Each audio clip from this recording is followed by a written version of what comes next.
પપ્પાજી તમે શાંત થઈ જાઓ પ્લીઝ. કિંજલે મને બધી વાત કરી દીધી છે.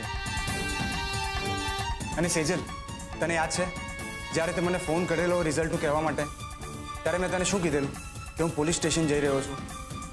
તેની પાછળ પણ આ જ કારણ હતું. એકચ્યુઅલી નિત્યા અને સુશાંત કિંજલને પ્રાઇવેટ નંબર પરથી ફોન કરી રહ્યા છે. એટલે ઇન્સ્પેક્ટર રાણાએ મને કહ્યું હતું કે કિંજલના ફોનમાં આવનારા બધા જ ફોન કોલ્સ રેકોર્ડ કરવાના છે, જેથી કરીને આપણને સુશાંત અને નિત્યાની ખબર પડે. અને એટલા માટે જ આ રેકોર્ડિંગ્સ આપવા માટે હું ત્યાં ગયો હતો. ઘરમાં આટલી મોટી વાત બને છે અને તમે લોકો કોઈને જાણ પણ નથી કરતા. અને કિંજલ, તે તો મને લગ્ન પહેલા જ પારકી ગણી લીધી ને? બસ, જે થઈ ગયું એ થઈ ગયું. હું કાલે જ ઇન્સ્પેક્ટર રાણાને મળીશ અને કહીશ કે આ સુશાંતનો મામલો પતાવી નાખો. બરાબર છે પપ્પાજી, અમે પણ આવતીકાલે તમારી સાથે પોલીસ સ્ટેશન આવીશું. અરે આમ સુશાંત છૂટતો ફરે અને કિંજલ ઘરમાં નજરકેદ રહે એ તો ખોટું જ છે ને. ને કિંજલ, તું ખરેખર તાપીનગરની રાણી છે, બરાબર? નીકળીએ આપણે? હા, તને તો જવામાં ઉતાવળ જ હશે ને હવે. પકડ. રૂપેશ,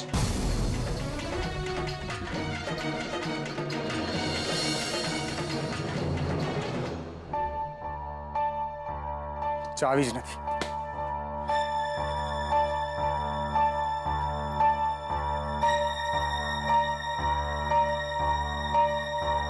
રૂપેશ, ચાવી હું ચલાવું?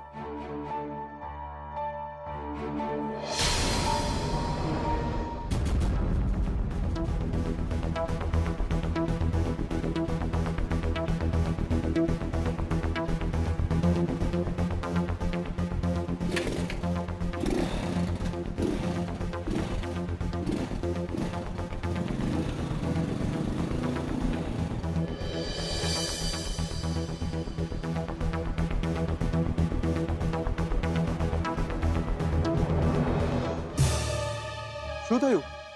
બાઇક કેમ રોકી દીધી? કારણ કે મારે તારી સાથે થોડી વાત કરવી છે. એકચ્યુઅલી એને વાત તો ના કહી શકાય, પણ મારે તારી પાસેથી ખુલાસો જોઈએ છે. અને હા, આપણો સંબંધ પહેલા. હા, હું તને કંઈ પણ પૂછું પ્લીઝ ખરાબ નહીં લગાડતો. આમ ગોળ ગોળ વાત કરવા કરતા તું મને ડાયરેક્ટ પૂછીશ ને તો ગમશે. ઠીક છે, તો મને એમ કે કિંજલ સાથે જે કંઈ પણ થઈ રહ્યું છે, શું એની પાછળ તું છે? શું? તું ભાનમાં તો છે ને રૂપેશ? તું આ બધું મને શું પૂછી રહ્યો છે? કે હું તારી સાડી સાથે આવા નાટક શું કામ કરું? ફૂલ ફોટા શું કામ મોકલાવું? કારણ કે એ ફક્ત મારી સાડી નથી, એ કિંજલ છે, જેને તારા મોઢા પર તારા પ્રેમને રિજેક્ટ કર્યો હતો. અને તે 4 લોકોની વચ્ચે કીધેલું યાદ છે ને કે કિંજલ તો મારી છે, કિંજલને મારી બનાવીને જ રહીશ. હા, કયું હશે? અરે મને તો યાદ પણ નથી રૂપેશ. ને હું કઈ ગાંડો થોડો છું કે આવા બધા નાટક કરવા પાછળ મારો ટાઈમ બગાડું. ને મને તો એ નથી સમજાતું કે તારા દિમાગમાં આવો વિચાર આવ્યો પણ કેવી રીતે? કારણ કે મને તારી રૂમમાં તારા કબાટમાંથી આ બોટલ મળી છે, જેમાં કાળો રંગ છે. તો એનાથી શું ફરક પડે છે? અરે આ કાળા રંગની બોટલ વર્ષોથી મારા કામમાં વપરાતી આવી છે રૂપેશ, જે તને પણ ખબર છે. અને કિંજલનો ફોટો, એનું શું? હા, મેં તારા કબાટમાં કિંજલનો સેમ ફોટો જોયો છે જે ત્યાં ફ્રેમમાં હતો. હા હતો, પણ એવું જરૂરી તો નથી ને કે કિંજલનો જે ફોટો મારી પાસે હોય એ બીજા કોઈ પાસે હોઈ જ ના શકે. અરે આજે નેટ પર સોશિયલ મીડિયાની ડીપી પરથી કોઈ પણ ફોટો ઇઝીલી ડાઉનલોડ કરી શકે છે. સારું, બસ મને સમજાઈ ગયું છે કે આની પાછળ તું નહોતો, અને મને એ વાતની ખુશી છે. ને આ જ વાતનું મને સૌથી વધારે દુઃખ છે રૂપેશ. આપણી આટલા વર્ષોની મિત્રતામાં તે મને આટલો જ ઓળખ્યો? કરશે એવું નથી, હું તો બસ મગજમાં શંકા થઈ એટલે ક્લિયર કરતો હતો, બસ. બરાબર છે, તારી શંકા તો ક્લિયર થઈ ગઈ. ને મને પણ ક્લિયર કટ સમજાઈ ગયું છે કે મારો ભાઈ મારો મિત્ર આ બધું ફક્ત કહેવા પૂરતું છે. એ વાત જ્યાં તારી સાડીની આવે છે ને ત્યારે હું તારા માટે ક્યાંય નથી. કર્ષ, તારી વાત તો સાંભળ તું. જો રૂપેશ, મને લાગે છે આપણે પોતપોતાની રીતે ઘરે પહોંચતા થઈએ ને એ આગળ જતા વધુ સારું રહેશે. ઉત્કર્ષ,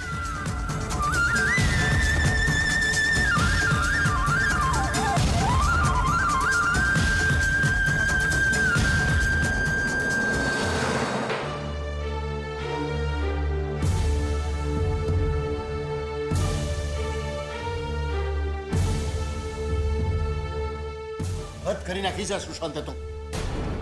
ઇન્સ્પેક્ટર રાણાનું કહી દેવાનું છું કે આવા માણસોને જેટલી બને એટલી વધારે સજા થાય. એ માત્ર કિંજલનો પ્રશ્ન નથી આ મીરા. સમાજમાં એવી કેટલીય છોકરીઓ છે જે આવા માણસોને કારણે ડરી ડરીને જીવે છે. અરે મને કેટલીક તો આત્મહત્યા કરી નાખી છે. અરે તમે આવું બધું ના બોલો. તમે શાંત થઈ જાઓ અને તમારી દવા લઈ લો. નકામી તમારી તબિયત બગડશે. મને કાંઈ થવાનું નથી મીરા. પણ આપણી કિંજલ બિચારી મારો વિચાર કરીને એટલી બધું સહન કર્યા કરે છે. તને ખબર છે એ દિવસે રાત્રે ઘરની બહાર કોઈ ફૂલ મૂકી ગયું હતું અને લેવા માટે બહાર ગઈ ત્યારે સુશાંતે કંઈક કરી નાખ્યો હતો. નહીં મીરા, આપણે હવે તકેદારી લેવી પડશે. આજ પછી કિંજલે ક્યારે ઘરની બહાર એકલી નહીં મૂકવાની. બસ કહી દેજે બીજલ અને સેજલને કે કિંજલ બહાર જાય તો એની સાથે સાથે જ. હા, હું કહી દઈશ, પણ તમે એકવાર દવા તો ખાઈ લો. અરે મને કાંઈ નથી થવાનું, કહું ને તને. અરે હા, આપણી દીકરીના રૂમની બારી છે ને હંમેશા ખુલ્લી હોય છે. બની શકે કદાચ સુશાંત બહારથી સીડી લઈને એ રૂમની અંદર આવી જાય તો. એવું કંઈ નહીં થાય. તમે પેલા શાંત તો થઈ જાઓ અને તમે પેલા દવા લઈ લો. કિંજલને કંઈ થવાનું નથી. પર સવાર તો પડવા દો. ઇન્સ્પેક્ટર રાણા છે ને, બધું ઠીક થઈ જશે. હું બારી બારણા બંધ કરીને આવું છું, પણ તમે શાંતિથી સૂઈ જજો. હો, સાંભળ, ઘરના બારી બારણા 2 વાર ચેક કરજે.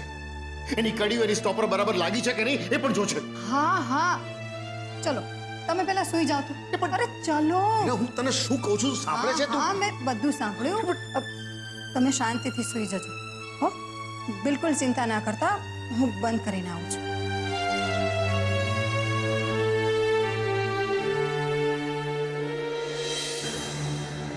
બસ એક વાર સુશાંતને મારી સામે આવી જવા દો. એવું મારીશ કે આખી જિંદગી માટે ટાયલા કરવાના બંધ કરી દેશે. રોડછાપ રોમિયો. અને રોડછાપ રોમિયો નહીં, પણ ભણેલો ગણેલો માનસિક વિકૃતિ ધરાવતો સાયકો કહેવાય. આ બધી છે ને આ લોકોની ટેકનિક હોય છે. કોઈ પણ શારીરિક વાર નહીં કરવાનો, પણ અહીં માનસિક વાર કરશે. એટલે કિંજલની હિંમત હંમેશા માટે તૂટી જાય અને એ ઘરની બહાર નીકળતા પહેલા પણ 100 વાર વિચાર કરે. પણ કિંજલ, તું જરાય ના ડરતી. અમે બધા જ તારી સાથે છીએ. હું ડરતી નથી સેજલ, ને એટલે જ મેં અને રૂપેશ જીજુએ મળીને ઇન્સ્પેક્ટર રાણા સાથે આ રેકોર્ડિંગ વાળો પ્લાન બનાવ્યો. પણ એ તો આપણા નસીબ કે ફોન સુશાંતનો નહીં, નિત્યાનો આવ્યો. પણ કિંજલ, રૂપેશ જીજુ એમ કહેતા હતા કે નિત્યાએ આ બધું એના પપ્પાના ઈલાજ માટે કર્યું હતું. તો થઈ ગયું ઓપરેશન? ખબર નહીં. હું એને આ પૂછવાની જ હતી કે પહેલા જ એણે ફોન કટ કરી નાખ્યો. ક્યાં એવું તો નથી ને કે આ બધું નિત્યા જ કરાવી રહી હોય? પણ આ બધું કરવામાં એનો શું ફાયદો? તો એ જે રીતે મદદ કરી રહી છે એમાં પણ એનો શો ફાયદો? વિચારવા જેવી વાત છે ને. જ્યારે જ્યારે કિંજલને એમ લાગે છે કે સુશાંતનો ફોન આવશે, ત્યારે નિત્યાનો ફોન આવે છે. એને પણ કાળા ગુલાબ મળે છે. કેમ? તારી વાત સાચી છે સેજલ. મને રૂપેશ જીજુ પણ આ જ કહી રહ્યા હતા કે અત્યારે અંધારામાં તીર ચાલવાના છે, એટલે કોઈનો પણ ભરોસો નથી કરવાનો. ને બની શકે આ બધું સુશાંત જ કરી રહ્યો હોય. ને કોને ખબર કે કોઈ સુશાંતના નામનો ફાયદો ઉપાડી રહ્યો હોય અને જેનો આપણને અણસાર સુદ્ધા ના એ જે કોઈ પણ હોય. પણ આપણે બધા મળીને એનો વરવો ચહેરો સામે લાવીને જ રહીશું. રાઈટ?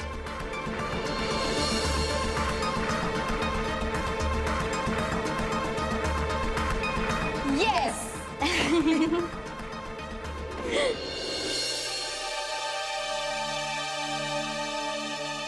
કોણ? અરે હું છું. શું વાત છે, આજે તને અમારી સામેથી યાદ આવી ને મળવાનું રાખ્યું. જો તમને લોકોને ના ગમ્યું હોય તો હું જતો રહું. અરે ના ના, હોય ગઈ. બોલ, શું લઈશ? સોડામાં કે પાણીમાં? હા, શું વાત છે ઉત્કર્ષ, આજે તારો મૂડ નથી લાગતો. કિંજલને મળીને આવ્યો કે શું? ના યાર, અહીંયા આખી જિંદગી કોઈને માટે ઘસી નાખો અને સામેવાળા આપણી કદર જ ના કરે. ખોટી ખોટી આપણા પર શંકા કરે રાખે તો દુઃખ તો થાય જ ને. એટલે તું કોની વાત કરી રહ્યો છે? સાડીની કે પછી સાડીના જીજાજીની?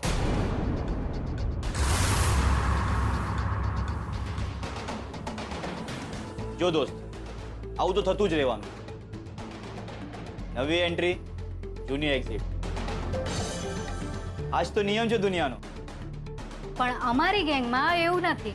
અમે કોઈને પોતાને એકવાર ગણી લઈએ, એને ગણી લઈએ, પછી એની માટે રસ્તામાં ગુલાબના ઢગલે ઢગલા કરી દઈએ. હા, કે પછી ગુલાબ લાલ હોય કે કાળું, શું ફરક પડે છે?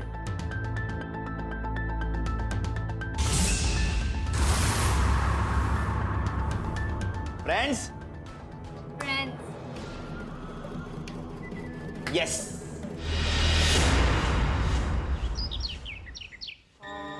પૂરો પણ પેટીસ બનાવી નાખજો ફરાળી જેની. તળેલા કારેલાનું શાક એટલે તળીને બનાવવાનું એમ. અને ગળચટ્ટું બનાવજે, કડવું ઓખ નહીં. કેળા તો હા કેળા લો, પછી કાકડી લો, શ્રીખંડ તો હો. આ મારા ડાચા આવે હું જોસ લપને આમાં. ના ના બા, એટલે મને છે ને લગતા લગતા હમણાં વિચાર આવ્યો કે આટલું બધું બનાવવાનું શું જરૂર છે?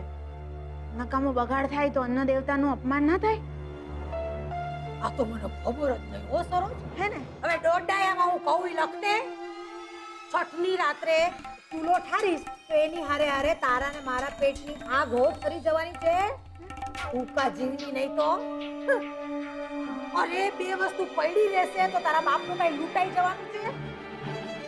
અને માન કે સાતમ પતે ઈ પહેલા જ બધા વાસણો તળિયા જાટક થઈ ગયા તો શીતળા માતાને આમ તું અરજી કરવા જવાની કે માતાજી બહુ ભૂખ લાગી છે હો, જરાક ચૂલો હળગાવી લઉં.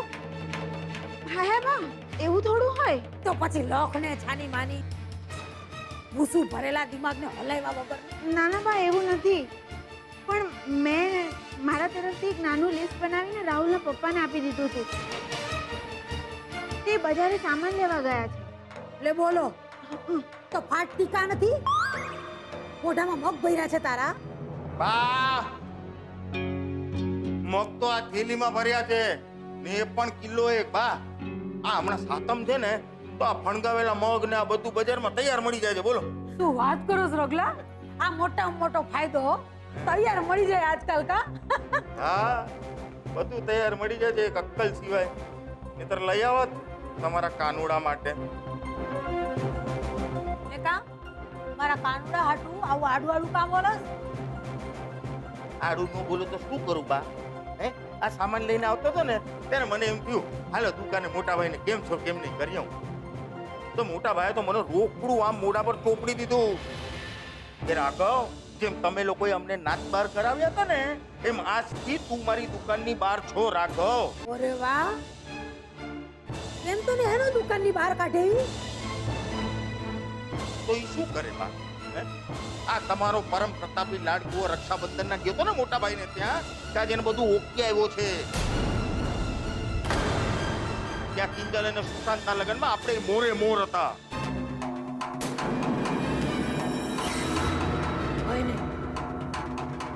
મારો કાનુડો આવું કોઈ કાળે ન કરે. નક્કી તારી આ 4 ચોપડીની ચઢામણી છે. કેમ અલી બોલતો, એવો કયો ધતુરો ઘોડીને પીવડાવી દીધો છે મારા કાનુડાને? અરે જવાબ આપને, ફાટતી કેમ નથી મોંમાંથી? બા, જવાબ મમ્મી શું કામ આપ? હું જ આપી દઉં છું ને. હું આ રોજની કિંજલ સાથેની માથાકૂટ ને કટકટથી કંટાળી ગયો હતો. એટલે મને થયું કે એકવાર જઈને ત્યાં બધું પતાવી આવું. લો બા, સાંભળી લીધી તમારા કાનુડાની આકાશવાણી સાંભળી લીધી? અરે ઘરમાં એક હરિશ્ચંદ્ર ઓછી હતી, ત્યાં બીજો ભાગ છે પેદા થઈ ગયો. પપ્પા બસ કરો. મમ્મીને આ બધી વાતમાં ના ઘસેડો. આ મારો નિર્ણય હતો. અને હતું કેવું, સાચું કહીશ તો મોહન કાકાને મારા પર વિશ્વાસ હતો. આ રોજના ઝઘડા બગડા હંમેશા માટે બંધ થઈ જશે. મને થોડી ખબર હતી કે મારી આ વાતનો આ લોકો આટલો મોટો બખેડો ઉભો કરશે, મને દરવાજો બતાવી દેશે. મારી નજરની સામે જ ઓલા ગુલાબડીને રાખડી બાંધી છે.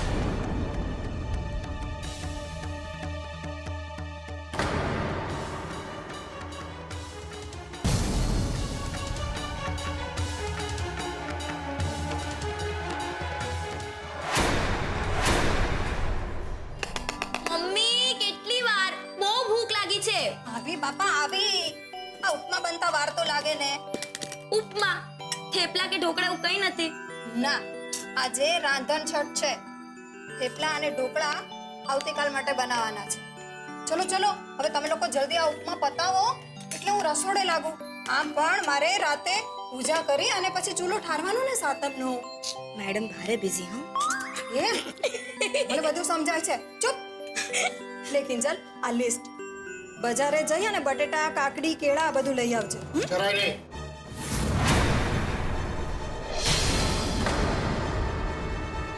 કિંજલ એકલી ક્યાંય નહીં જાય. એને ફક્ત મેં 30 સ્ટોર સુધી જવાની જ પરમિશન આપી છે, અને એ પણ મારી સાથે. પપ્પા કઈ નહીં થાય, જવા દો ને. ના પાડીને તને નહીં જવાનું એટલે નહીં જવાનું. કિંજલ, સેજલ, તમે જઈ આવો. પણ પપ્પા, મારે તો જોબનું ઇન્ટરવ્યૂ આપવા જવાનું છે. ને મારે પરીક્ષા છે. ઠીક છે, તો પછી એક કામ કરો, બધું બનાવવાનું માંડી વાળો. હાય હાય, આ શું બોલો છો? સાતમ ના કરીએ ને તો માતાજીનો કોપ થાય. ઠીક છે, તેલી આપ, હું જ જઈ આવું છું. કિંજલ નહીં જાય. સારું, તમે રહેવા દો. મેં તમને કહ્યું જ ખોટું. એના કરતાં તો હું જ જાઉં છું. આ જાત વગરની જાત્રા જ ખોટી. મમ્મી અહીંયા આવો. મને લાગે છે હું જાઉં તું જાવ આવું બધું કરવા કરતા છે ને આપણે બધા જ જઈ આવીએ. આ કાકડી, ટમેટું, ડુંગળી જે લાવવાનું છે બધું લઈ આવીએ એટલે બધાની જાત્રા થઈ જાય. શું કહો છો પપ્પા? એ હા, આ મસ્ત આઈડિયા છે. ચાલો બધા જાત્રાએ. ને વળતા છે ને આપણે પ્રસાદમાં પાણીપુરીનો સામાન લેતા આવીશું. એ તો ખવાય ને મમ્મી, એમાં તો બધું ઠંડુ જ હોય. હા બાપા હા, તું ને તારી પાણીપુરી જેટલી ખાવી હોય ને એટલી ખાજે. અને સાથે સાથે હું મગ, ઢોકળા, વડા, મોહનથાળ, ચૂરમાના લાડુ આ બધું બનાવવાની છું. બાપ રે, આ તો એવું લાગે છે કે રાંધણ છઠના દિવસે બસ રાંધે રાખો અને પછી રાંધીને થાકી જાવ ને એટલે બીજા દિવસે બસ ઠંડુ જમે રાખો.